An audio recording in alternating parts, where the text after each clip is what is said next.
আপনারা অনেকেই কিয়ামতের কথা শুনেছেন। অনেকের কাছেই শুনেছেন কিয়ামতের দিন এই পৃথিবী ছিন্ন বিচ্ছিন্ন হয়ে যাবে, পৃথিবী ধ্বংস হয়ে যাবে, মানুষকে পুনরায় জীবিত করা হবে।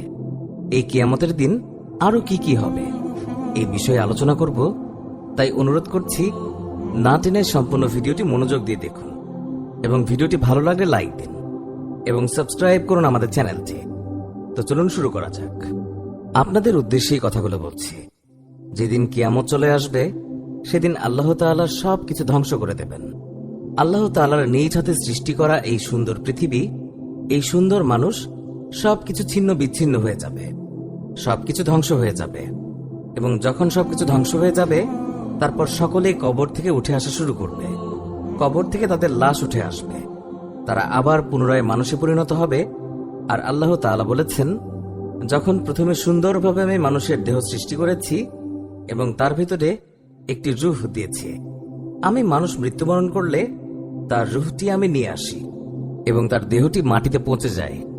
আমি যেমন সুন্দর করে একটি দেহ সৃষ্টি করেছি, ঠিক কিয়ামতের দিন অনুরূপভাবে সেই দেহকে পুনরায় সৃষ্টি করা হবে এবং তার ভেতরে তখন রূহটি থাকবে। এবং কিয়ামতের দিন সকল রূহ, সকল আত্মা, সকল মৃত মানুষ কবর থেকে উঠে আসা শুরু করবে এবং আল্লাহ তাআলা সবাইকে এক কাতারে দাঁড় করাবেন। সেটিকে বলা হয় হাসরের ময়দান।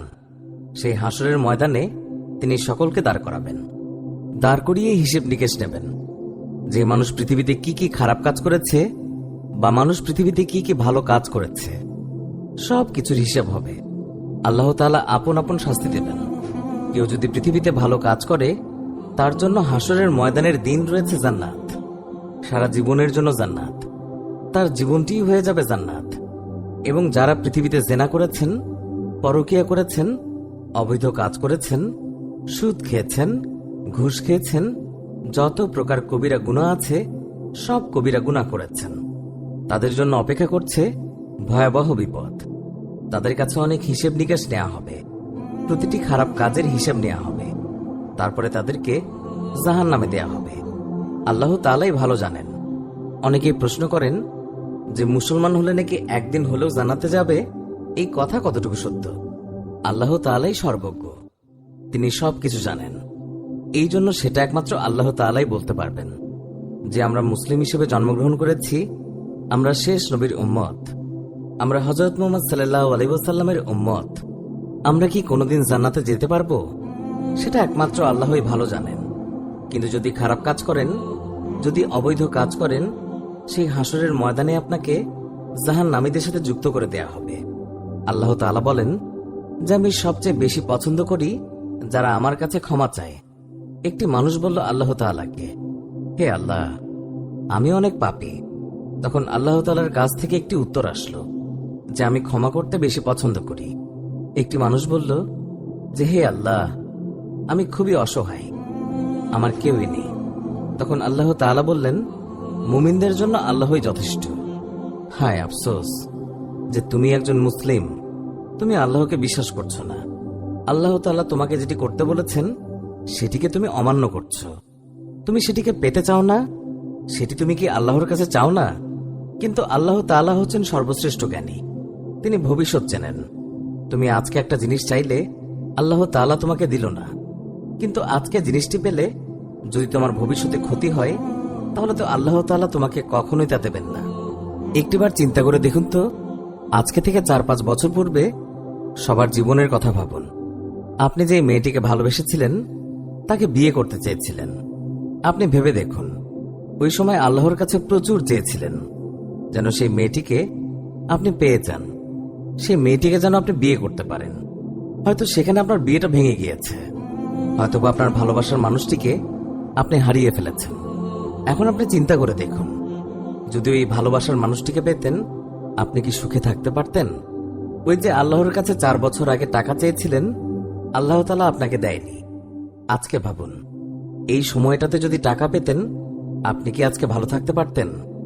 বিশেষ করে ছোট ভাইদের উদ্দেশ্যে বলছি, ছোট ভাইয়েরা আল্লাহর কাছে অনেক চেয়ে থাকেন, আল্লাহ তাআলা তা দেয় না। আজকে ভাবুন, ওই সময় যদি আপনি ওই জিনিসটা পেতেন আজকে কি আপনার লেখাপড়া হতো? আজকে আপনি পড়ালেখা করে কখনোই মানুষের মতো একজন মানুষ হতে পারতেন না। আপনাদের উদ্দেশ্যে এই কথাগুলো বলছি। রোজ হাসরের ময়দানের দিন অতিরিক্ত ভয়াবহ হবে। আপনাদের মাথার একটু উপরে থাকবে সূর্য, যে সূর্যের তাপে সবকিছু গলে যাবে, সবকিছু গলে যাবে। আপনার মাথার মগজ টকবক করে ফোটা শুরু করবে, আর কান দিয়ে গলিয়ে পড়বে আপনার গলিত মগজ। সেটাই হচ্ছে কিয়ামত, সেটাই হচ্ছে হাসরের ময়দান। একটি হাদিসের মধ্যে এসেছে, তুমি যদি ভালো মানুষ হয়ে থাকো, কবর তোমার জন্য জান্নাতের বাগানে পরিণত হবে, আর যদি তুমি খারাপ মানুষ হয়ে থাকো, তাহলে কবর তোমার জন্য জাহান্নামের আগুনে পরিণত হবে। তুমি কোন পথে চলতে চাচ্ছ একটিবার মনে রেখো, আল্লাহ তাআলা বর্তমানে তোমাকে যেমন রেখেছেন অনেক ভালো রেখেছেন। বর্তমানে দেখা গেছে একটি অদৃশ্য ভাইরাস আমাদের পৃথিবীতে আক্রমণ করেছে, আমাদের দেশেও আক্রমণ করেছে। আপনি ভাবুন যে আল্লাহ তাআলা কি না করতে পারে। সকলে এখন দলে দলে মসজিদে যাচ্ছে, নামাজ পড়ছে। এখন মসজিদ থেকে বলে দেয়া হচ্ছে তোমরা বাসায় নামাজ পড়ো, কারণ আল্লাহ তাআলাও তোমাদের চিনে গিয়েছেন। যখন আল্লাহ তাআলা বলেছেন তোমরা মসজিদে এসো, নামাজ পড়ো, তখন তোমরা যাওনি। তখন আল্লাহ তাআলা একটি রোগ দিয়েছেন, তখন তোমরা সবাই মসজিদে দৌড়াচ্ছ। এর মানে মানব জাতিকে এটাই বোঝানো হচ্ছে, যখন তোমার কিছু প্রয়োজন হয় শুধু তখনই তুমি আল্লাহকে ডাকো, কিন্তু যখন তোমার প্রয়োজন মিটে যায় তখন তুমি আল্লাহকে ভুলে যাও। হায় রে নাফরমান, তোমার জন্য অপেক্ষা করছে ভয়াবহ বিপদ। তুমিও একদিন মৃত্যুবরণ করবে, তোমার কবর অন্ধকার থাকবে, সাপ এসে তোমাকে কামড় দেবে, সেটি তোমার দেহ দ্বারা সহ্য হবে না। এখানে অনেক ভাইরা আছেন, বোনেরা আছেন, আপনাদের উদ্দেশ্যে এই কথাগুলো বলছি। আমি মানুষকে নামাজের দিকে অগ্রসর করেছি, আল্লাহ তাআলার দিকে অগ্রসর করেছি। সুপ্রিয় ভাই বোনেরা, এই ছিল আমাদের আজকের ভিডিও। ভিডিওটি ভালো লাগলে লাইক দিন, আর নিয়মিত আমাদের ভিডিও পেতে আমাদের চ্যানেলটি সাবস্ক্রাইব করে পাশে থাকা বেল আইকনটি প্রেস করুন। এতে করে আমাদের নতুন ভিডিও নোটিফিকেশন ভিডিও পাবলিশ করা মাত্রই আপনার কাছে পৌঁছাবে। আজকের মতো বিদায় নিচ্ছি, দেখা হবে অন্য কোনো ভিডিওতে। ততক্ষণ ভালো থাকুন, সুস্থ থাকুন এবং এই চ্যানেলের সাথেই থাকুন। আপনাদের অনুরোধে আমাদের নতুন ইসলামিক চ্যানেল আলোকিত জীবন যাত্রা শুরু হলো। যারা ইসলামকে ভালোবাসেন তথা ইসলামের ইতিহাস এবং নবী রাসূলের বিভিন্ন ঘটনা সম্পর্কে জানতে চান, তারা আমাদের নতুন চ্যানেল সাবস্ক্রাইব করুন। ভিডিও ডেসক্রিপশনে এবং প্রথম